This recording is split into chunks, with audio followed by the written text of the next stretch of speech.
우리는 매일 주님을 내 주인으로 모시고 사는 사람들입니다. 오늘은 아기 예수님을 기다리는 대림절 첫째 주일이고요. 우리는 사실 대림절뿐만 아니라 매일 주님을 주인으로 고백하며 살아야 합니다. 마음을 다듬고 영을 다듬어서 주님을 맞이해야 되지요. 근데 예수님을 우리가 알아야 영접할 수 있지 않겠습니까? 근데 우리가 아는 예수님은 토막토막 끊어진 상식에 불과합니다. 구슬이 스마리라도 끼어야 보물이 된다 그런 말이 있지 않습니까? 우리는 평생 예수님을 믿으면서도 토막 상식의 예수님을 믿습니다. 평생 예수님을 믿으면서도 예수님에 관한 지식은 토막 상식에 불과하다는 것이지요.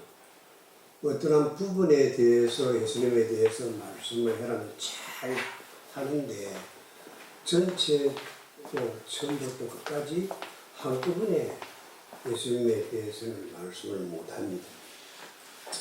이래서는 안 되겠다고 생각을 했습니다. 우리 성경반에서는 지난 1년간 예수님에 관한 진리를 구슬로 떼는 작업을 했습니다. 예수님의 탄생부터 부활, 성천, 재림까지를 알파벳 A에서 Z까지를 이용하여 26알의 진리의 목걸이를 만들었습니다. 이 시간 이것을 잠깐 발표해 보겠습니다.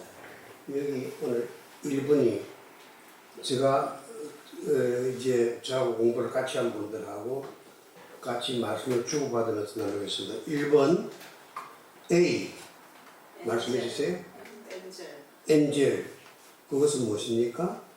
천사의 수태고지입니다. 하나님께서는 자기 아들의 탄생을 공표하기 위한 주요 수단으로 천사를 사용하셨습니다. 천사 가브리엘은 예루살렘 성전에서 사가랴에게 나타나 그의 아내 엘리사벳이 주님의 길을 예비할 침례 요한을 낳을 것이라고 말씀하셨습니다. 가브리엘 천사는 또한 나사렛의 마리아에게도 나타나서 마리아가 성령으로 잉태하여 그리스도를 낳게 될 것이라고 설명했지요.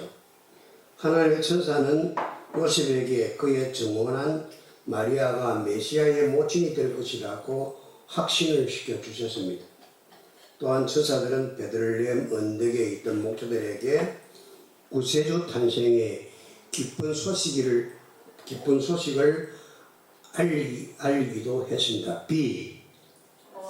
버스 크게 똑똑하게 얘기해 주셔야 바랍니다. 그것은 무엇입니까? 탄생입니다. 크게 말씀해 주셔야 됩니다. 이제 다음번에 말씀 크게 안 하시면 들어보내겠습니다. 그냥 하겠습니다. 예수께서 베들레헴에서 탄생하신 사건은 이적 중에 이적이었습니다.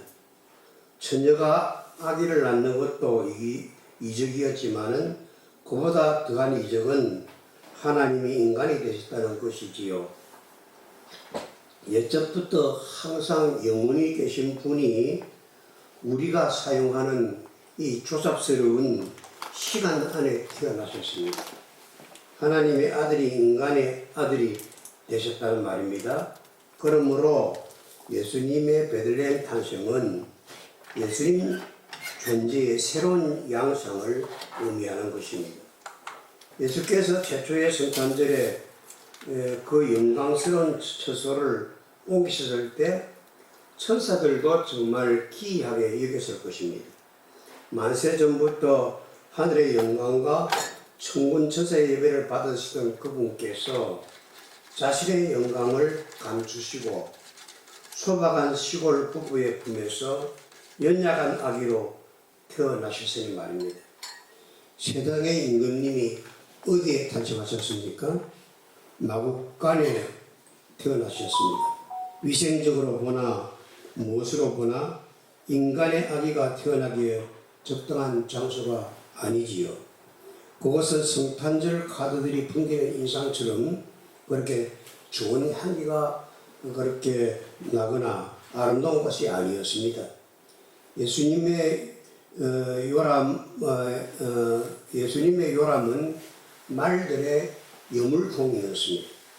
영광의 주님은 너무나 낮은 모습으로 지상의 삶을 시작하셨습니다. 카펜터. 예, 카펜터는 목수지요. 예, 소년 예수님은 지혜와 기가 자라가면서 하나님과 사람들에게 더욱 사랑을 받았습니다. 예수님은 정신적으로, 신체적으로, 영적으로, 사회적인 면에서 건강하게 성장하셨습니다. 예수님은 육신의 모친 마리아와 자신을 길러준 부친 요셉에게 자발적으로 순종하셨습니다. 예수님은 요셉 목공소에서 목수일을 배우셨습니다. 더버 비둘기입니다. 예수께서 예루살렘 반대편 요단강에서 자신의 사촌인 침례 요한에게서 침례를 받을 때에 성령께서 비둘기 형상으로 예수님 위에 내려오셨습니다. 이 장면에서 성삼위가 모두 한꺼번에 나타납니다.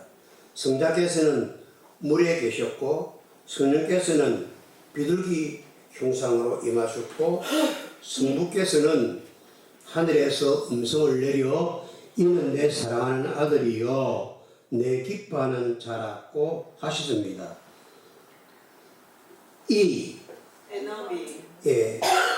에너미는 적이지요. 예수님께서 그 다음 삭막한 광야에서 40일 동안 금식을 한 상태였습니다.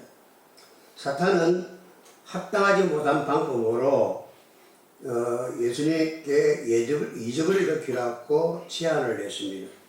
사탄은 예수께서 자기 자신의 이기적인 목적을 위해 능력을 사용하라고 부추겼지요.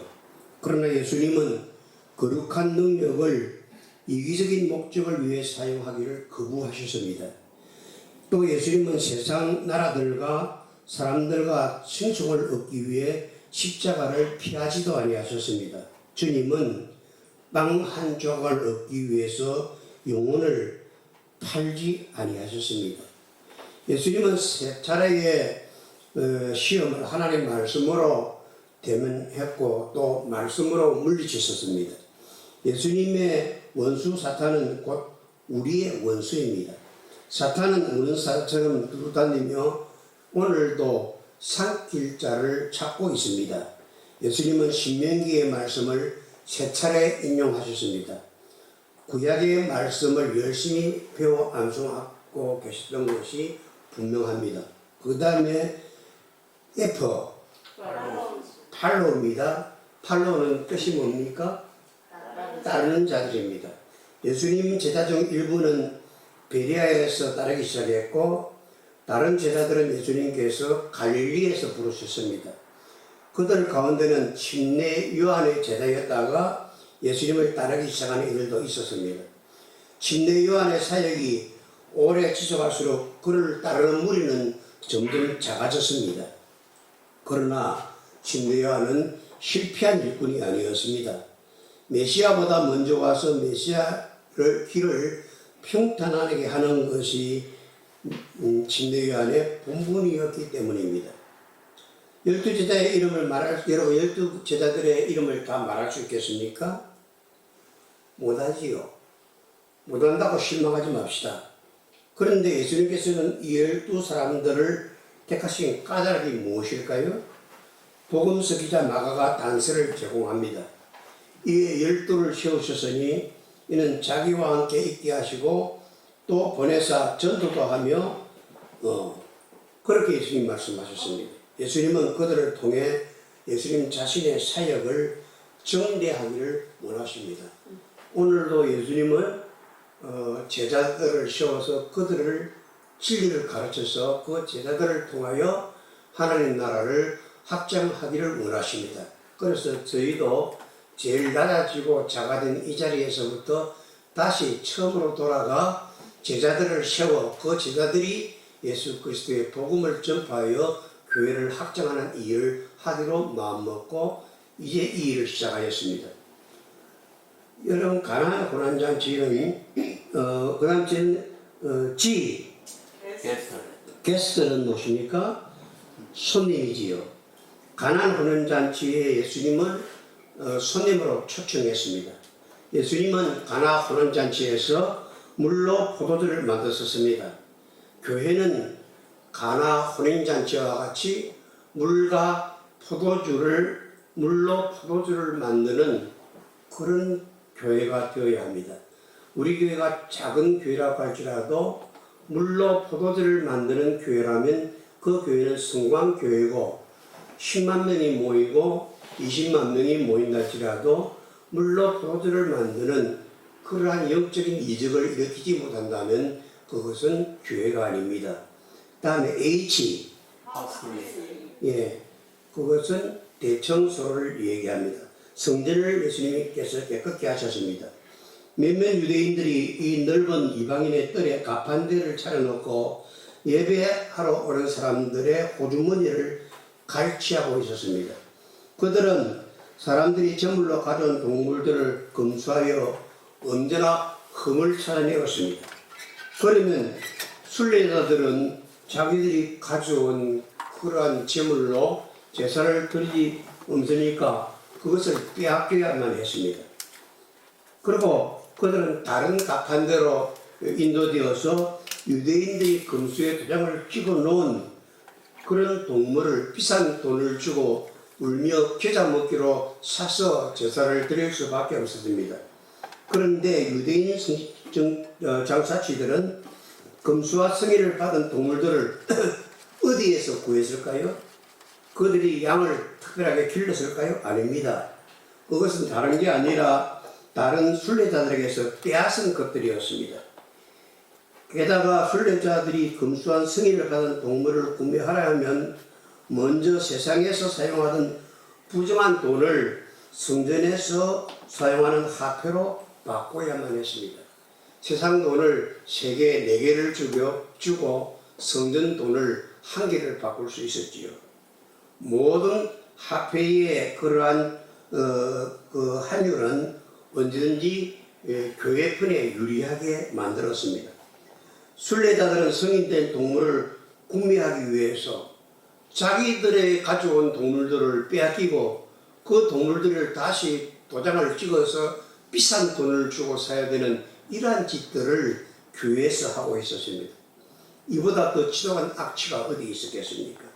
그러므로 예수님은 어부으로 가다가 돈 바꾸는 자들과 동물을 판매하는 자들을 성전에서 넣어 쫓으신 것은 결국 이상한 일이 아닙니다. 예수께서 내 아버지의 집으로 장사하는 집을 만들지 말라고 고함을 지르셨던 것은 바로 그 이유입니다. 그 다음에 인터뷰는 면담이지요. 니고데모와의 면담입니다. 그 면담의 내용은 중생입니다. 예수님은 중생은 영이 중생해야 된다고 말씀하셨지만 니고데모는 그 말씀을 알아듣지 못하고 육이 중생해야 된다는 줄로 알았습니다. 그래서 내가 어른이 되었는데 어떻게 다시 어머니의 뱃속에 들어갔다 놓을 수 있겠습니까? 하고 엉뚱한 말을 했습니다. 여러분, 우리의 예수 그리스도를 믿을 때 우리의 영은 중생하지만 우리의 육은 중생하지 못합니다. 그래서 예수를 믿으면서도 우리의 육신은 죄를 짓습니다. 그러나 예수 그리스도 오시는 날 우리의 영과 육은 하나로 합하여서 완전한 새로운 피조물로 태어나는 것입니다. J. 좀 더 크게 말씀해 주셔야 성도들이 알아듣습니다. 야곱의 우물에서 수가성 여인과의 대화입니다. 여인은 이렇게 묻습니다. 예수님, 우리는 그리스도인 산에서 예배를 드립니다. 그런데 유대인들은 예루살렘에서 예배를 드려야 된다고 말을 합니다. 예수님은 어느 곳에서 예배를 드려야 된다고 생각하십니까? 그 답을 주십시오. 예수님이 말씀하셨습니다. 예루살렘에서도 말고 거리심 산에서도 말고 신령과 진정으로 예배를 드려야 한다 라고 새로운 교회가 탄생할 것을 이제 예언하셨습니다. 다음에 K, 신족입니다. 신족들은 예수님이 가문의 수치로 알았습니다. 예수님은 선지자는 자기가 태어난 가정과 동네에서 인정받지 못하고 배척당했다고 슬퍼하셨습니다. 그 다음에 L, 그래서 예수님은 자기가 선교하는 장소를 소재지를 옮겼습니다. 그래서 예수님은 선교지를 가버나움으로 옮겼었지요. 예수님의 사역의 대부분 갈릴리와 가버나움에서 하셨습니다. M, 예수님은 그 사역의 3분의 2, 설교하신 것을 3분의 2를 산상 설교도 아주 중요한 설교를 이 가버나움에서 했습니다. 그 다음에 N, 내추럴은 자연이지요. 예수님은 자연을 극복하는 기적을 이 가버나움에서 행하셨습니다.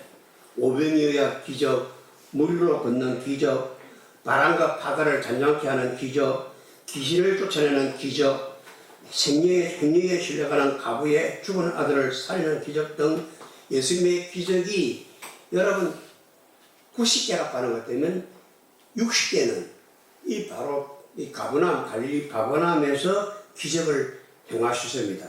다음에 O, 오포지션입니다. 그것은 그러나 그렇게 할수록 반대의 세력들은 더욱더 많이 일어났습니다. 예루살렘 송회에서 서기관과 사두개인과 바리새인과 성경학자들을 보내어서 갈릴리 분봉왕 헤롯과 합시하여서 갈릴리 사람들을 선동해서 예수님을 죽이려고 했습니다. 그다음에 P, 우화지요. 그래서 예수님은 그때부터 절대로 설교를 비유로만 하셨습니다. 자기를 숨기신 것이지요. 그들의 박해를 피하는 지혜였습니다. 다음에 K, Q, 퀘스천. 질문입니다. 예수님께서 제자들과 가이사랴 빌립보 지방에 이르러서 자신의 정체에 대한 최근의 여론의 동향을 물으셨습니다. 제자들은 예수님을 친내야안으로 생각하는 이들이 48% 정도 되고요. 엘리야로 여기는 이들도 32% 정도 되던데요. 다른 선지자로 여기는 이들도 한 10% 정도 되고, 예수님에 대해서 잘 모르겠다고 그렇게 얘기하는 사람들도 한 10% 되던데요. 그렇게 말을 합니다. 그러자 예수님께서는 너희들은 나를 누구냐 하냐 그렇게 물었습니다. 이에 베드로가 옳게 대답했습니다. 주는 그리스도시요 살아계신 하나님의 아들이십니다. 베드로는 예수님이 온전한 신성을 지니신 약속의 메시아라고 믿었고, 예수님은 그런 베드로의 믿음을 아낌없이 칭찬해 주셨습니다. 그리고 그런 진리는 스스로 깨우치거나 다른 사람으로부터 배우는 것이 아니라 하나님께서 베드로의 영적인 눈을 뜨게 하셨기 때문이라고 가르쳐 주셨습니다. 예수님은 절대로 제자들을 선택할 때 내가 예수님 제자를 되겠습니다. 내가 성령에 대한 그런 관심이 많으니까 내가 예수님 제자가 되겠습니다. 그렇게 해서 예수님은 제자들을 선택한 분이 한 분도 없습니다.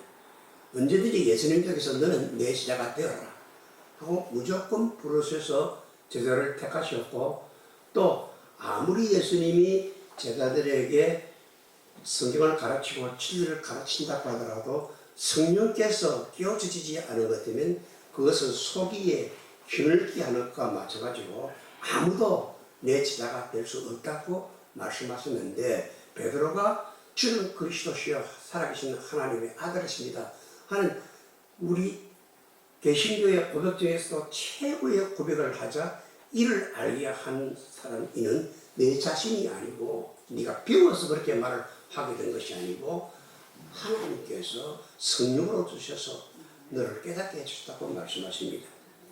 그 다음에 그것은 계십니다. 어느 날 예수님께서 베드로와 요한과 야고보를 데리고 높은 산 가이사라 빌립보 북쪽에 헬물산으로 정되는 곳으로 올라가셨습니다. 세지사는 거기서 메시아와 주님이신 예수께 특별하신 계시를 받는 특전을 누렸습니다. 예수께서는 그들 앞에서 변화되셨습니다. 예수님은 처음 고난의 세상에 나시기 위해 웅대한 그러한 천국을 떠나며 스스로 감추었던 영광의 강체 일부를 나타내셔서 엘리야와 더불어 말씀을 나누셨는데 그것을 본 제자들이 그 강체가 너무나 빛났기 때문에 도저히 눈을 뜨고 볼 수가 없었습니다. 다음에 에서 스토닝 그거는 돌로 던지다는 얘기입니다. 예수님께서 제자들이 6월절 명절을 지내려고 예루살렘에 이르렀을 때에 유대인들이 예수님을 돌로 치르했습니다. 예수님의 능력이 사탄에게서 나온 것이라고 그렇게 바리새인들이나 성경학자들이 사람들을 세뇌시켰기 때문이지요. 여러분, 무리는 무식합니다. 무리는 먹이가 없습니다. 무리는 괴물입니다. 그렇게 세뇌를 받는 것 때문에 진리가 들어가지 않습니다. 그들은 예수님이 행하는 그 모든 기적이 귀신에게서 나오는 것이라고 생각했습니다. 그래서 예수님을 돌로 죽이려고 돌로 쳤습니다. 그러나 예수님은 자기의 때가 이르지 않은 것을 아시고 조용히 그곳을 떠나 다른 곳으로 가셨습니다. 그것이 갇힌 것이 어디입니까? 텀버, 무덤입니다. 여러분, 십자가에 못 박히기 전 마지막 주간 예수님은 예루살렘 동쪽 근교 베다니에 사는 친구 나사로가 병들어 죽게 되었으니 와 달라는 부탁을 받았습니다. 그러나 예수님께서 베다니에 도착했을 때에는 이미 나사로가 죽어 그 시신이 부패하고 말았습니다. 일이 그렇게 된 까닭은 예수께서 나사로가 병에 걸렸다는 소식을 들었을 때 나사로의 무덤에서 하나님의 강력하신 역사를 나타내 보이기 위해 베단으로 가시는 것을 지체하셨기 때문입니다. 그리고 예수님이 한마디 말씀에 나사로가 무덤 밖으로 걸어 나오자 주변에 있던 모든 유대인들은 깜짝 놀랐습니다. 이때까지 한 번도 그러한 일들을 보지 못했기 때문입니다. 만일 그때 예수님이 나사로야 하고 그 이름을 지적하여 부르지 않고 그냥 죽었던 자들을 향하여 나오라 하면 그 주변에 있던 공동묘지의 모든 사람들이 죽었던 자들이 다 일어나 걸어 나왔을 것입니다. 다음에 없애. 예수님은 두 번째 성전 정화입니다. 예수님이 헤롯 성전 이방인의 뜰에서 부정적인 장사치들을 추천했은 지 거의 3년이 흘러갔습니다. 그런데 거기 장사치들이 하나둘 이방인들에 다시 자리를 잡기 시작했습니다. 성전에서 벌어지는 모든 부정한 매매 행위들을 다시 쓸어내어야 할 때가 된 것입니다.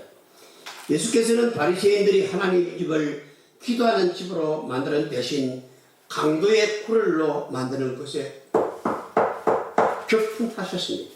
오늘 우리도 우리 교회를 강도의 굴로 만들어서는 안 되고 사람의 비율을 맞추는 곳으로 만들어서도 안 됩니다. 그래서 예수님은 성전에서 매매하는 자들을 내어쫓으시고 돈 파는 자들의 상가, 비둘기 파는 자들의 의자를 둘러 엎으셨습니다. 다음에 비전. 예수께서는 제자들을 예루살렘 동편에 있는 감람산으로 데리고 가셔서 종말의 때에 가나에서 가르쳐 주셨습니다. 예수님은 재림의 징조에 관해 설명하시는 한편 거짓 그리스도가 등장할 것이라고 경고해 주셨습니다.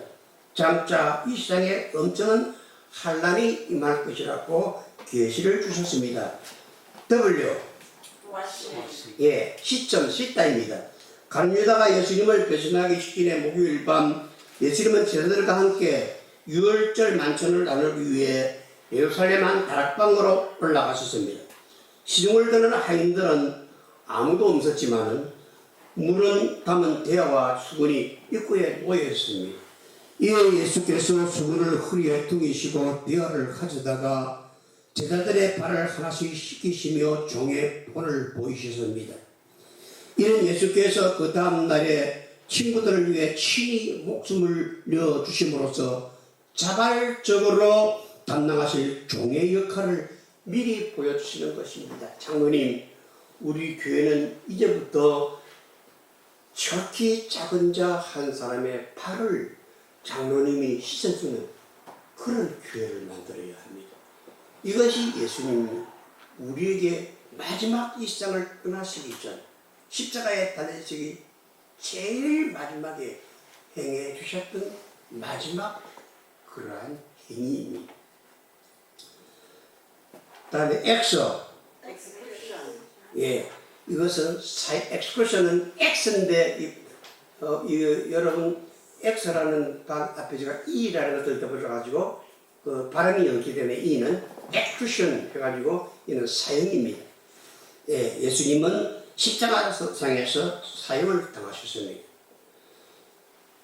여러분 공의로우신 하나님 앞에 인간은 죄값으로 죽어야만 했습니다.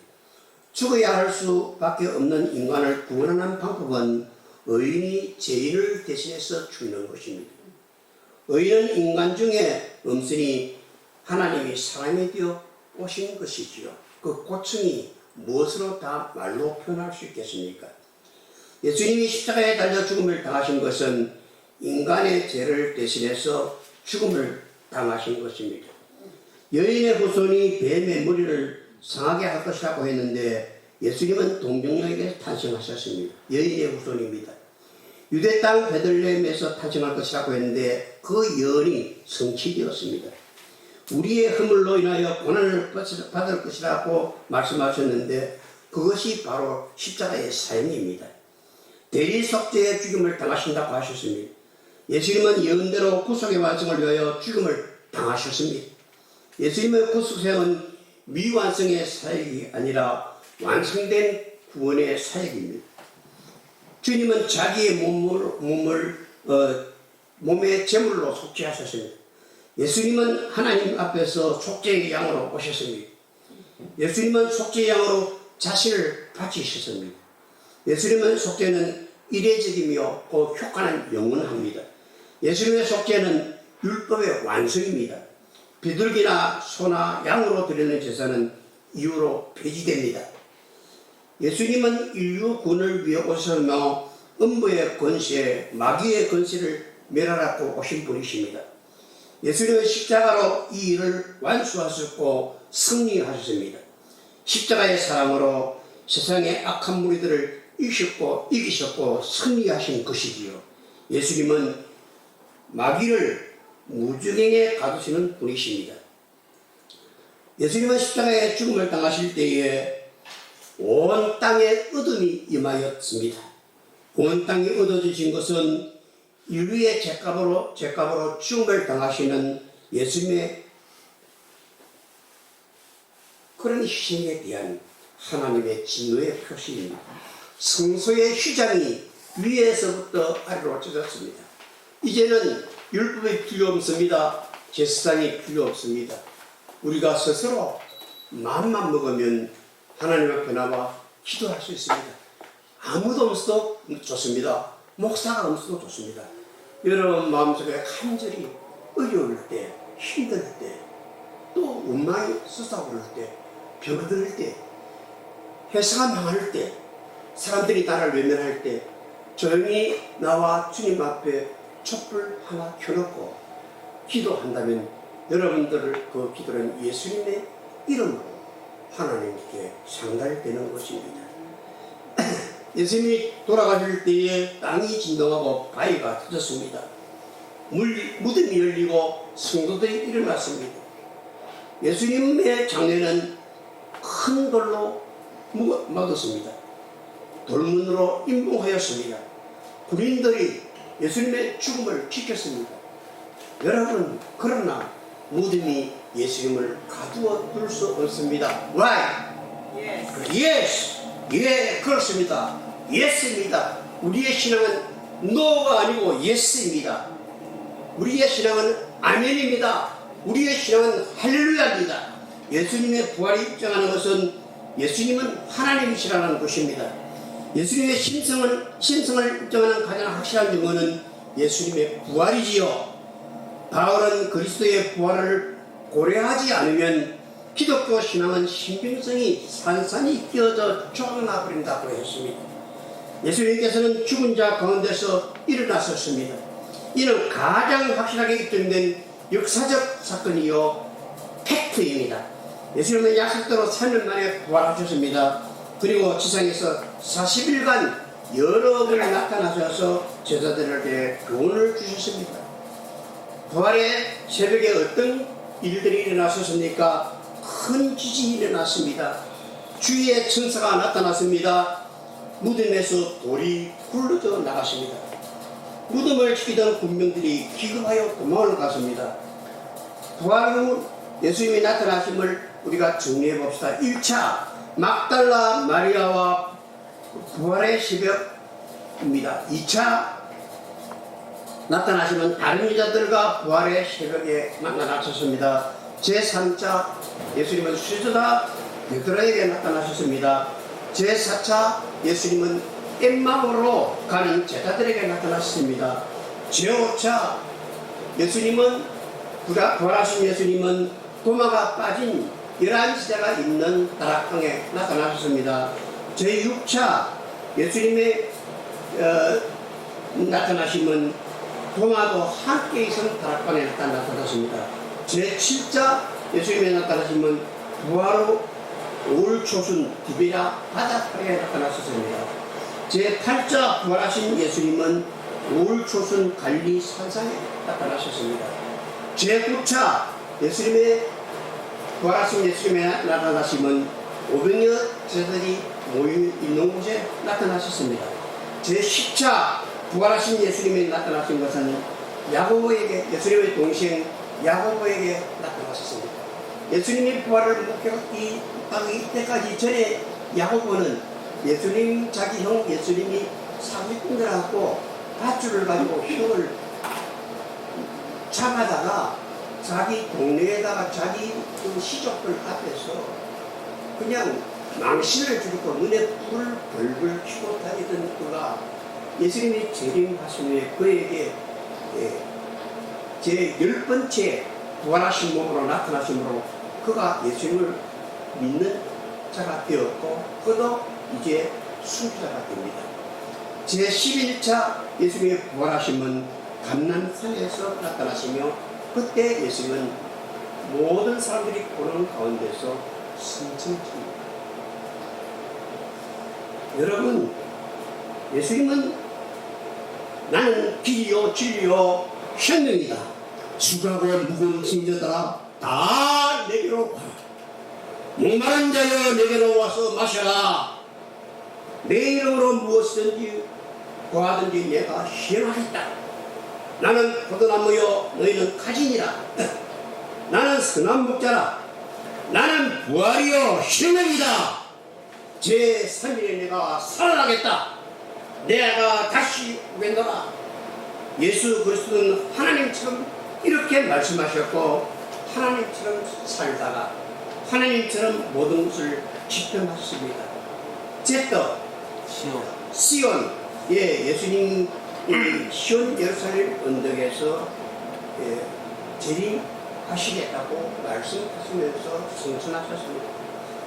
동기녀 탄생, 십자가, 부활, 승천, 재림, 천국 건설, 이것이 예수님께서 하신 일입니다. 예수님께서는 지금 무엇을 하고 계실까요? 우리가 있을 처소를 예배하고 계십니다. 보혜사 성령을 우리에게 보내주셔서 택하신 자들을 원수 마귀들이 해하지 못하고 하나도 잃어버리지 않도록 여러분들을 지키십니다. 하나님 보좌 우편에서 나와 여러분들의 이름 하나하나를 불러가면서 기도하십니다. 한 규정 이름을 불러가며 기도하시고, 여러분 학년자 이름 하나하나 불러가시며 기도하시고, 그리고 우리들 성도들이 죽을 때에 우리들의 인정을 돕고 우리들을 영접하십니다. 저는 이때까지 목회하면서 많은 사람들의 죽음을 인정을 지켜봤습니다. 많은 사람들이 죽을 때 얼굴이 환하게 흘리면서 예수님이 나를 기다린다, 나는 천국 간다, 목사님 천국에서 만납시다 하고 떠나가는 사람들을 많이 보았습니다. 그리고 예수님은 재림하실 것입니다. 예수님은 천국을 예배해놓고 다시 오셔서 우리를 영접하여 천국으로 인도하실 것입니다. 예수님의 재림은 성삼위 하나님이 증거하십니다. 재림의 날짜는 성부만이 아십니다. 천국을 예배하고 다시 와서 너희들을 영접하겠다고 성자께서 약속하셨습니다. 보라, 속히 오리니 이 책의 예언의 말씀을 지킨 자에게 복이 있다고 성령께서 말씀하셨습니다. 천군 천사들이 증거합니다. 선지자들과 사도들이 예수 그리스도의 재림을 증거합니다. 재림의 양식은 자신적 강림입니다. 여러분, 예수님의 재림은 영적 문제가 아닙니다. 예수님이 친히 재림하십니다. 신체적 강림입니다. 예수님은 육체를 가지고 승천하셨습니다. 마찬가지로 육체를 가지고 재림하십니다. 예수님의 재림은 가변적인 재림입니다. 그때 인자의 징조가 하늘에 보이겠고 땅의 모든 족속이 통과하며 인자가 구름을 타고 능력과 큰 영광으로 오는 것을 보리라고 말씀하셨습니다. 예수님의 재림은 돌려난 강림입니다. 이러므로 예비하고 있어라. 그때가 언제인지 너희들이 알지 못함이니라. 보라, 내가 보덕같이 오리니 누구든지 껴 자기 옷을 지켜 벌거벗고 다니지 아니하며 자기의 부끄러움을 보이지 아니하는 복이 있다고 말씀하셨습니다. 주님은 구름을 타고 오신다고 하셨습니다. 영광 중에 재림하신다고 하셨습니다.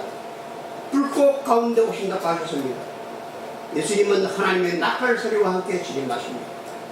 종말적 완성으로 재림을 완성됩니다. 그러면 재림의 목적이 무엇입니까? 재림의 목적은 택한 자를 구원하러 오시는 것입니다. 주의 신부를 영접하고 오시는 것입니다. 여러분, 우리들을 주님께서 데리러 가시는 분께서 오시는 것입니다. 이제 우리는 재림의 때를 사는, 여러분, 재림의 성도입니다. 우리는 주님이 언제 오실지 모릅니다. 언제든지 슬기로운 5째 신앙의 옷을 입고 예수의 옷을 차리고, 천국에 들어갈 수 있는 옷은 예수 옷이라는 예복밖에 없으니까 예수의 옷을 차리고, 마지막 하나라도 너희 벌게서 넘어뜨리려고 착하신 자라 어떻게 해서 넘어뜨리려고 하는 그 마귀의 술수의 수가 넘어가죠. 마지막 신앙을 잘 지켜 여러분들 우리 주 예수 그리스도 오시는 그날 한 사람도 반없이 돌려 하늘로 올라가는 복된 성도들이 되시기를 주님의 이름으로 축복합니다. 아멘.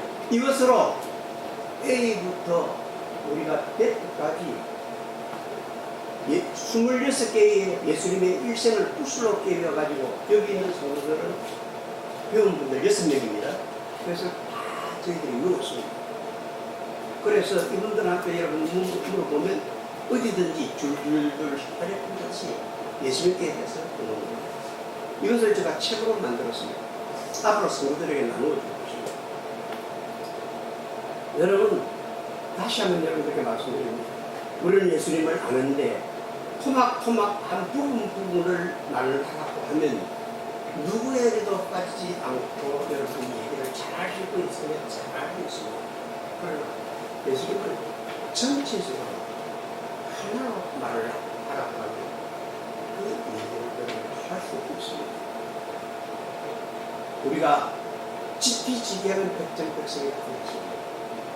우리가 마귀와 더불어 싸우고 유혹하는 세상과 더불어 싸워서 승리하기 위해서는 예수 그리스도를 이제 여기에 성경 구절들을 제가 외우게 할 것입니다. 그래서 A 천사들의 수축하기를 몇 장 몇 절, 그 다음에 B 버섯, 그 다음에 예수님의 탄생은 몇 장 몇 절, C 카텐드라 목수의 집에 태어나신 것은 몇 장 몇 절, D 더도 성령이 오신 것은 몇 장 몇 절, 그 다음에 E 애니미 저기에 예수님이 시험을 받으신 것은 몇 장 몇 절, 그 다음에 팔로 나를 따르라 제자들을 선택하신 것은 성경의 몇 장 몇 절, 이것을 다 해가지고 성령을 하나로 성경 구절을 다 찾아서 전쟁에 나서 성령을 보지 못하게 됩니다. 문만 가보면 성경 몇 장 몇 절 어디서 어디, 그 다음에 여러분 그렇게 예수 그리스도의 사역, 예수 그리스도의 부활, 시온 예수 그리스도의 재림, 처음부터까지 예수 그리스도를 다 볼 수 있는 그런 사람들도 만들어서 여러분들 보기에는 연약한 저희들이 나가서 이제 우리 교회가 다시 시작하기 시작하고 이 사람들이 가르치는 이것을 할 때에 주님께서는 우리들을 위해서 예배하시는 성도를 보내주셔서 다시 한번 이 교회를 통하여 주님께서 영광을 받으실 줄 믿습니다. 이 교회는 24명의 목사가 만들어진 교회입니다. 그들이 지금 어디에서? 미국에서, 영국에서, 여러 곳에서 목회를 하고 있습니다. 그런데 우리 교회가 의무를 하고 있습니다. 그러나 저는 하나님의 뜻이 있다고 생각합니다. 여러분들도 이 일을 전체적으로 도와주시고 믿어주셔서 공부하는 분들이 굉장히 성령을 깨달아서 이 사람들을 통해서 필리핀으로 어디 다른 곳으로도 불신을 증거할 수 있는 그런 사람이 될 수 있도록 여러분들이 기도해 주시면 감사하겠습니다. 기도합시다. 목대신